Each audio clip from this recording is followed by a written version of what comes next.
ನನ್ನ ಹೆಸರು ಮಂಜುಳಾ ಎಚ್ ಪೂಜಾರ್, ಸಹಾಯಕ ಪ್ರಾಧ್ಯಾಪಕರು, ಸರ್ಕಾರಿ ಪ್ರಥಮ ದರ್ಜೆ college, Mundgod.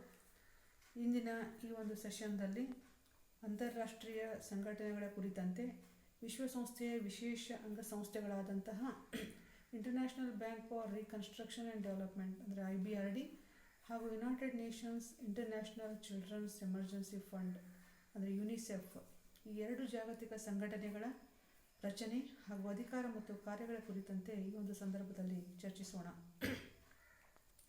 International bank for reconstruction and development.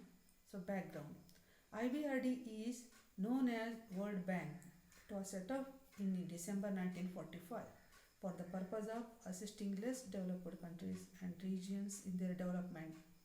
It was recognized as a specialized agency of the United Nations. Only in November 1947, in view of the independent nature of the world economy, the developed countries realized it their duty to tackle the problem of underdeveloped regions. This was desirable in their national interest too.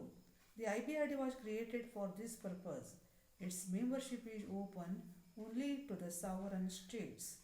So, ಈ ಸಂದರ್ಭದಲ್ಲಿ IBRD ಅಂದರೆ international bank for reconstruction and development, ಇದನ್ನು ವಿಶ್ವ bank ಎಂದು ಪ್ರಖ್ಯಾತಿಯನ್ನು ಪಡೆದಿದ್ದು, ಈ ಸಂಸ್ಥೆಯು ಜಾಗತಿಕ ಹಣಕಾಸಿನ ಸಂಸ್ಥೆಯ ಒಡನಾಡಿಯಾಗಿ ವಿಶ್ವಸಂಸ್ಥೆಯ ವಿಶೇಷ ಅಂಗವಾಗಿ 1947ರಲ್ಲಿ ಸ್ಥಾಪಿತವಾಯಿತು. ಇದು ಅಭಿವೃದ್ಧಿ ಹೊಂದದ ದೇಶಗಳು ಹಾಗೂ ಖಂಡಗಳಿಗೆ ಅವುಗಳ ಅಭಿವೃದ್ಧಿಯಲ್ಲಿ ಸಹಾಯ ಮಾಡುವ ಗುರಿಯನ್ನು ಹೊಂದಿದೆ. ಅಂತಾರಾಷ್ಟ್ರೀಯ ಮಟ್ಟದಲ್ಲಿ ಬೇರೆ ಬೇರೆ ರಾಷ್ಟ್ರಗಳೊಂದಿಗೆ ಅವುಗಳ ಆರ್ಥಿಕ ಅಭಿವೃದ್ಧಿಗಾಗಿ ಮುಂದುವರಿಯುವುದ ಹಾಗೂ ಅಭಿವೃದ್ಧಿಶೀಲ ರಾಷ್ಟ್ರಗಳು ಅನಭಿವೃದ್ಧಿ ಹೊಂದಿದ ರಾಷ್ಟ್ರಗಳ ಸಮಸ್ಯೆಗಳನ್ನು ಎದುರಿಸಲು ಮುಂದಾಗುವಂಥ ಒಂದು ಪ್ರವೃತ್ತಿಯಾಗಿದೆ. ಈ ಉದ್ದೇಶವನ್ನು ಸಾಧಿಸಲು IBRDಯು ಅಸ್ತಿತ್ವಕ್ಕೆ ಬಂದಿರುತ್ತದೆ. ಇದರ ಸದಸ್ಯತ್ವವು ಪರಮಾಧಿಕಾರ ಹೊಂದಿದಂತಹ ಅಂದರೆ ಸಾರ್ವಭೌಮ ರಾಷ್ಟ್ರಗಳಿಗೆ ಮುಕ್ತವಾಗಿದೆ. Aims and objectives of the IBRD: it assists in the reconstruction and development of territories of members by facilitating the investment of capital for productive purposes, including the restoration of economics destroyed by war and encouragement of development of productive facilities and resources in less development countries. ಸದಸ್ಯ ರಾಷ್ಟ್ರಗಳ ಆರ್ಥಿಕ ಪುನರ್ರಚನೆ ಮತ್ತು ಪ್ರಗತಿಗೆ ಸಹಾಯ ಮಾಡುವಂಥದ್ದು ಹಾಗೂ ಯುದ್ಧದಲ್ಲಿ ನಾಶ ಹೊಂದಿದ ಪ್ರದೇಶಗಳ ಪುನರ್ರಚನೆಗೆ ಮುಂದಾಗುವಂಥದ್ದು, ಆ ಮೂಲಕ ಅಂಥ ಪ್ರದೇಶಗಳಿಗೆ ಸಹಾಯ ಮಾಡುವುದು ಹಾಗೂ ಹಿಂದುಳಿದ ರಾಷ್ಟ್ರಗಳಲ್ಲಿ ಆರ್ಥಿಕ ಪ್ರಗತಿಗೆ ಸಹಾಯ ಮಾಡುವಂತಹ ಉದ್ದೇಶವನ್ನು IBRDಯು ಹೊಂದಿರುತ್ತದೆ. To promote private foreign investment by invest the guarantees and when private capital is not available for reasonable conditions. ಕೆಲವು ರಾಷ್ಟ್ರಗಳಲ್ಲಿ ಖಾಸಗಿ ವ್ಯಕ್ತಿಗಳು ಉದ್ದಿಮೆಗಳಲ್ಲಿ ಬಂಡವಾಳವನ್ನು ಹೂಡಿದರೆ ಅಂತಹ ಸಾಲಗಳನ್ನು ಹಿಂದಿರುಗಿಸುವಂಥ ಭರವಸೆಯನ್ನು ಈ ಬ್ಯಾಂಕು ನೀಡಬಲ್ಲದು. ಕೆಲವು ಪ್ರದೇಶಗಳಲ್ಲಿ ಪ್ರಗತಿ ಸಾಧಿಸಲು ಖಾಸಗಿ ಬಂಡವಾಳವು ಸಾಕಷ್ಟು ಪ್ರಮಾಣದಲ್ಲಿ ಮುಂದೆ ಬಾರದಿದ್ದಲ್ಲಿ ಆಗ ವಿಶ್ವ ಬ್ಯಾಂಕು ಮುಂದೆ ಬಂದು ಬಂಡವಾಳದ ಕೊರತೆಯನ್ನು ತುಂಬುವಂಥ ಒಂದು ಪ್ರಯತ್ನವನ್ನು ಮಾಡುತ್ತದೆ. ವಿಶ್ವ ಬ್ಯಾಂಕು ಸಾಲವನ್ನು ತಾನೇ ಒದಗಿಸಬಹುದು ಅಥವಾ ಇತರರಿಂದಲೂ ಕೂಡ ಸಾಲ ಕೊಡಿಸಲೂಬಹುದು. Next, to arrange the loans made or guaranteed by it in relation to international loans to other channels. ಪ್ರಪಂಚದಲ್ಲಿ ಅತ್ಯಂತ ಅಗತ್ಯವಿರುವಂಥ ಯೋಜನೆಗಳಿಗೆ ಮೊದಲು ಧನ ಸಹಾಯವನ್ನು ನೀಡುವಂಥ ಉದ್ದೇಶವನ್ನು IBRDಯು ಹೊಂದಿರುತ್ತದೆ. Organisation of the IBRD. So it is consisted board of IBRD governors. So board of IBRD. The powers of the bank are vested in the Board of Governors. The Board of Governors elects a chairman every year. Each member has 250 votes plus an additional vote for each share of the capital stock held by the nation which it represents. IBRDಯ ಮಂಡಳಿಯು ಬ್ಯಾಂಕಿನ ಅಧಿಕಾರಗಳು board of ಗವರ್ನರ್ಸ್ನಲ್ಲಿ ಕೇಂದ್ರೀಕೃತವಾಗಿರುವಂಥದ್ದು ಹಾಗೂ ಈ ಮಂಡಳಿಯು ಅಧ್ಯಕ್ಷನನ್ನು 1 ವರ್ಷದ ಅವಧಿಗಾಗಿ ಆಯ್ಕೆ ಮಾಡಿಕೊಳ್ಳುತ್ತದೆ. ಪ್ರತಿಯೊಂದು ಸದಸ್ಯ ರಾಷ್ಟ್ರವು 250 ಮತಗಳನ್ನು ಮತ್ತು ಹೆಚ್ಚುವರಿ ಮತಗಳು ಅಂದರೆ ಷೇರು ಬಂಡವಾಳ ಮಾರುಕಟ್ಟೆಯ ವಿಷಯದಲ್ಲಿ ಹೆಚ್ಚುವರಿ ಮತಗಳನ್ನು ಹೊಂದಿದೆ. ಎಕ್ಸಿಕ್ಯೂಟಿವ್ ಡೈರೆಕ್ಟರ್ಸ್, ಇದು ಎರಡನೆಯದಾದಂಥ ಪ್ರಮುಖವಾದಂಥ ಒಂದು ಅಂಗ. The board of governors appoints A body of executive directors consisting of 5 members. The president is the ex officio chairman of executive directors. These executive directors are appointed 5 largest stockholders. ಗವರ್ನರರ ಮಂಡಳಿಯು 5 ಸದಸ್ಯರಿರುವಂತಹ ಕಾರ್ಯಕಾರಿ ಮಂಡಳಿಯನ್ನು ಆಯ್ಕೆ ಮಾಡುತ್ತದೆ. ಈ ಕಾರ್ಯಕಾರಿ ಮಂಡಳಿಯ ಎಕ್ಸ್ ಆಫಿಷಿಯೋ ಚೇರ್ಮನ್ ಇವರು ಕಾರ್ಯಕಾರಿ ಮಂಡಳಿಯ ಅಧ್ಯಕ್ಷರಾಗಿರುತ್ತಾರೆ. ಇವರು 5 ಅತ್ಯಂತ ದೊಡ್ಡ ಷೇರು ಮಾರುಕಟ್ಟೆಯ ಬಂಡವಾಳಗಾರರನ್ನು ಆಯ್ಕೆ ಮಾಡುವರು.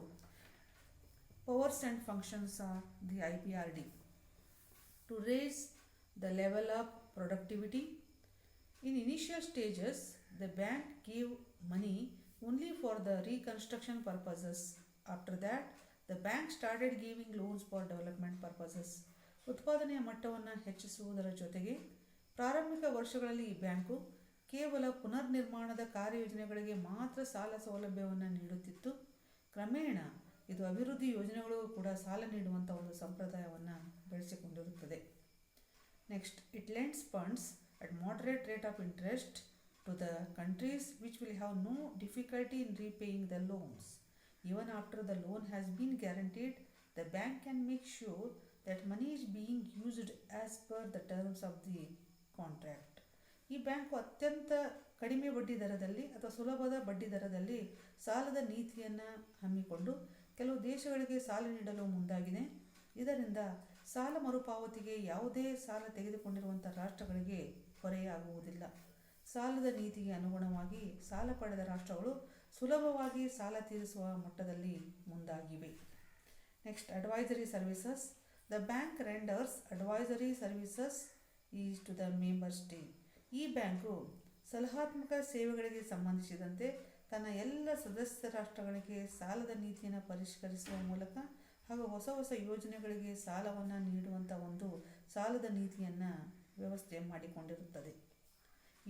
ಇದರ ಜೊತೆಗೆ united nations international children's emergency fund ಅಥವಾ UNICEF. In December 1946, UNICEF was created by a resolution of the United Nations General Assembly to help those countries with money, goods and services who were not able to meet the needs of their children of their own resources, out of their own resources. 1946 December ತಿಂಗಳಿನಲ್ಲಿ UNICEF ಇದು ಅಸ್ತಿತ್ವಕ್ಕೆ ಬಂದಿದ್ದು, ಇದಕ್ಕಾಗಿ ವಿಶ್ವಸಂಸ್ಥೆಯ ಸಾಮಾನ್ಯ ಸಭೆಯು ಒಂದು ಗೊತ್ತುವಳಿಯನ್ನು pass ಮಾಡಿತು. ಹಣ, ವಸ್ತುಗಳು ಹಾಗೂ ಸೇವೆಗಳನ್ನು ಹೊಂದಿರುವಂತಹ ಆ ಮೂಲಕ ಸಹಾಯ ಮಾಡುವಂತಹ ಗುಣವನ್ನು ಯುನಿಸೆಫ್ ಹೊಂದಿದೆ.